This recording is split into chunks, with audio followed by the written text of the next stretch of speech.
తల మీద చెయ్యి వేసి బొట్టు పెట్టినా, తాళి బొట్టు మెడను కట్టి బొట్టు పెట్టినా, తల మీద చెయ్యి వేసి బొట్టు పెట్టినా, తాళి బొట్టు మెడను కట్టి బొట్టు పెట్టినా, సన్ని కళ్ళు తొక్కినా సప్త పదులు మెట్టినా, సన్ని కళ్ళు తొక్కినా సప్త పదులు మెట్టినా, మనసు మనసు కలపడమే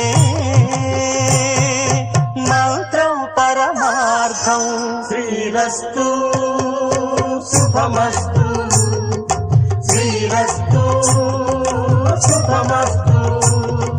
శ్రీకారం చుట్టుకుంది పెళ్లి పుస్తకం, ఇక ఆకారం దాచుతుంది కొత్త జీవితం.